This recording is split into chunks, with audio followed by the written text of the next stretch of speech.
Welcome to the Lunacy Podcast. We are here in my garage once again. This is Tony. I'm joined by Dave and Dave. What can I say, boys? It's been a rough 4 games since we talked last. Last time we were at Beer Garden, Germania. And it's been a rough couple games. Before we start, though, we'll talk about what we're drinking today, which is going to be interesting because one of us is not drinking. I am drinking the Saison Limon from Invictus Brewing up in Blaine, which I stopped by yesterday. Great little place. We'll probably try to do a podcast from there.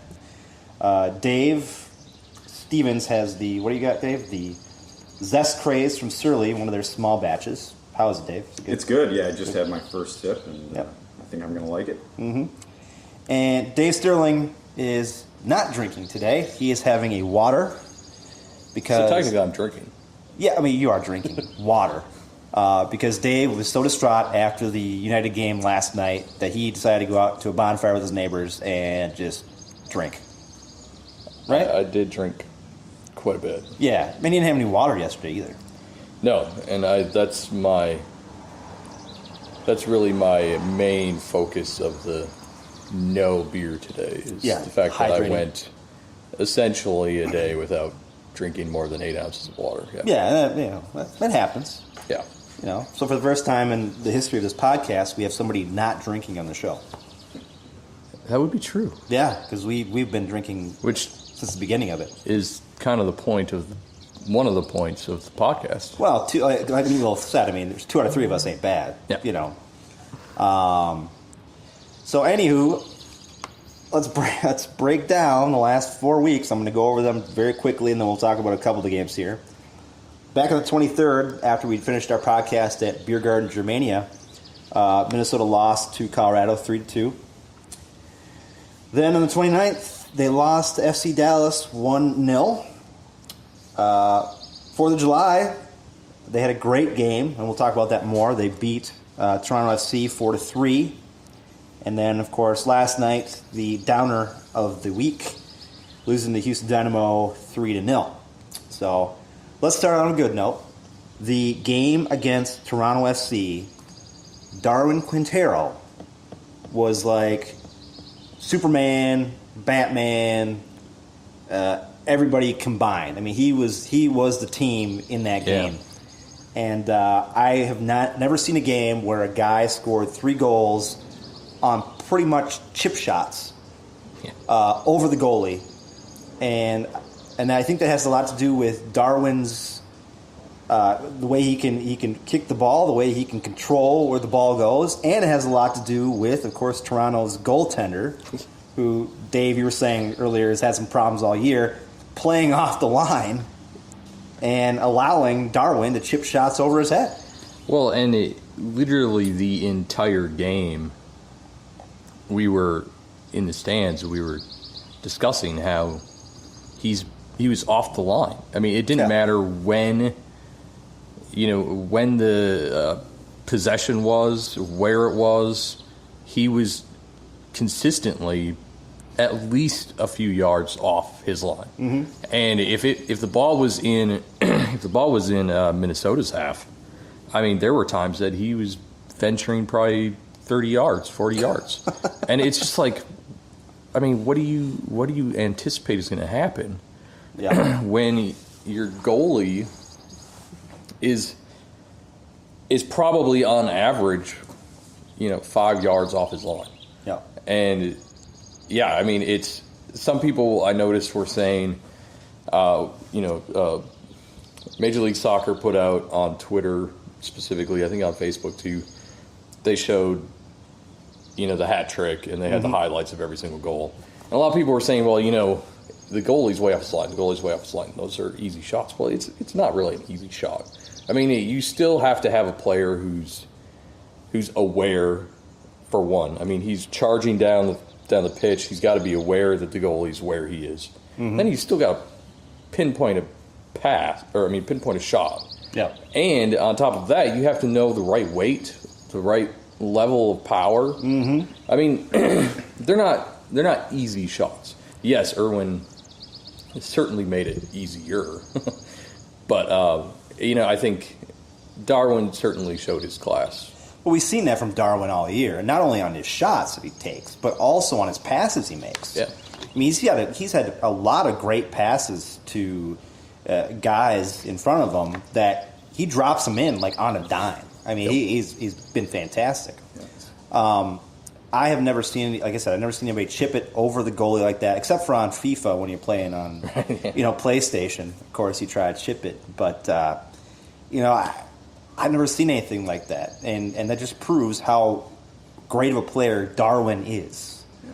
So let's just assume that we can all agree the degree of difficulties on those lob chip shots was amazing, but let's say also that maybe the goalkeeper Irwin was off his line just a little bit. And why is that? Do you think it's because of a breakdown in the midfield or defense of Toronto, or was it just because that's where he decided to play? Because I know a couple of them he came kind of running through and took them from range. Well, as a goaltender, maybe it's his style of play, though. It might be. I know nothing about goaltending. Or goalkeeping, sorry. Yeah. So I don't know. Yeah, I don't know the psyche of a goalie, and what's going through their heads when they decide to play certain ways. I just think it's, in his case, it just seems like it's a mental lapse. For sure. Which you would think after the first time you might think back twice. a little bit. Yeah. And then after the second time, if you're not correcting yourself, there's some issues, I think. Well, it's the same way in all sports. You think, fool me once, shame on me. Fool me twice. No, fool me once, shame on you. Fool me twice, shame on me. Yeah. And I don't understand why he was playing out the line. Maybe that's, like I said, maybe that's the way he plays. I don't know his style of goalkeeping. I don't know what he does. Yeah, and I don't follow Toronto. No, and at all, so I'm not sure. And it's the same. Hockey's the same way. Certain goaltenders have certain ways they play, in the crease, and some will play a little farther out, some will play a little farther back. It all depends on their style. And to your point, Dave, maybe his coach, the manager, said, "Hey, against United, you're going to play up a little bit because they like to do certain things, and that's what we're going to play." I don't know. It could be the case. Yeah, I was just wondering if there was like a breakdown of their defense or midfield that allowed him to run through there, and the goalie just wasn't anticipating a shot coming as quick as it did. Well, I think their defense all game, they just couldn't contain Quintero at all. Right. I mean, when he got the ball. When I was watching, when he got the ball, he had 20 or 30 yards around him. He had big space around him. And I don't know if that's because Toronto was playing a defense that, wasn't good at counterattacking United's what they were doing or what, but he was always open. And their defense is their weak spot. Mm-hmm. I pointed this out to somebody on Friday, I think it was, that they're not having trouble scoring goals this year. Yeah. Well, I wouldn't say that. They're mid-table, basically. Well, they scored 3 against us. And 3, mid-table, 3 against a team like us, says that they're not bottom of the table like they are. Yeah. It's so a lot of it is on that defense. Yeah. And I did notice, and maybe this plays into what Dave asked. I did notice that they play a very high line. Okay.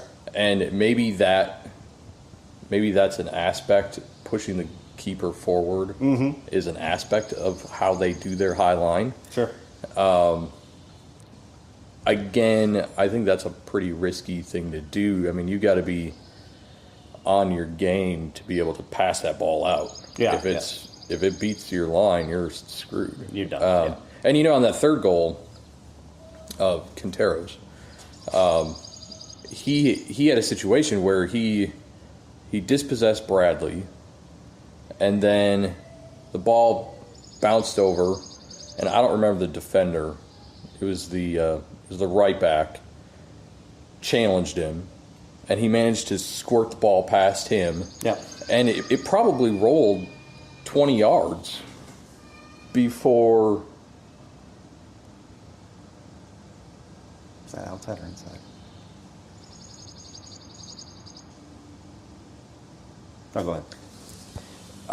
It probably rolled 20 yards before Darwin actually finally got a piece of it and got his touch, got his full touch, and started moving towards the goal. Sure. So that was definitely a product of a high line. And so maybe that's what was going through the keeper's head. I mean, I think that was the furthest off his line he was of the 3 goals, was that third one. And to be fair, he wasn't way off the line. I mean, Quintero really needed to, put it in the right spot. Yeah, I mean, he was certainly fingertips in most cases. Yeah, It wasn't he like was certainly prepared, which is another thing. He certainly looked prepared for the goals, Yeah. but he was just so far off his line or to that point where he couldn't do anything about it. And except for that second one where he got he got a fingertip on it. There's nobody else on our team who could do what Darwin did, though. consistently. Yeah, because I mean, Ramirez had that really good goal we've seen a couple. where he did. I can't think. It was a home game because from our seats it was spectacular. But like I'm saying is nobody has the foot control and the shot. I mean, nobody on our team has that except Darwin. Yeah. Now I was thinking, I don't know if I'm right about this. Was the Toronto game? Did Calvo get the yellow card in that game where he was out in the last night's game? Okay. Ah. So Calvo comes back, right? That was his first game back. Am I right? Or is it the second game back? First game back. And he gets the yellow, Yep. which makes him miss last night's game. Right. When we could have used him last night. Yeah, so help me understand that one. I was thinking that what is the yellow card accumulation that you need to hit over the course It's of a a series 5. of games? 5 yellow cards over the course of any amount of games? Yep. And then I heard that if you have what they call it good behavior, maybe you go a game or two without. Yeah, they mentioned that last night. Yeah. You actually get maybe one subtracted. One subtract, yep. Yeah, and I think that was who'd they mention that about? Was that Schuler that they mentioned that It about? was Schuler. Yep. Yeah, I guess I was a little bit ignorant. I didn't realize it worked. Yeah, I had no like that. idea about the good behavior thing. Yeah. It's interesting. So after the great game against Toronto on the 4th of July, Happy Birthday America. United show the Canadians that we're the best country in the world. Yeah, one last thing. Sorry to interrupt. Go ahead. But one last thing. I know we've talked about it ad nauseum here, but so I think Kendra mentioned it was probably the best hat trick she's ever witnessed in person, which is saying something. So and I know we're just getting out of technically that week, but what are the odds of one of those goals being goals of the week for MLS? Or have they announced that yet? I don't, because it was the 4th. Today's They haven't announced it. Might not be tomorrow. I would say the chances of one of those goals being the goal of the week is probably pretty good. You haven't had that on. I would think that the third goal will be in it. I mean, all 3 of them. All 3 of them were fantastic. You could make it. MLS could say, "Hey, this week we don't have one goal a week. We have 3 goals of the week, and it's Darwin, all 3 combined. Right. That's the goal of the week right there." Yeah, and I think because of the midweek games, I think it's kind of screwed up this. Because I think the team of the week hasn't even been announced. Yeah. I For suppose last week. So I'm thinking they must combine Wednesday and the weekend. This I'm weekend, guessing, so it would be including yesterday's games and today's games, most likely. Yeah. Okay. So I just wanted one more positive note, and Positive.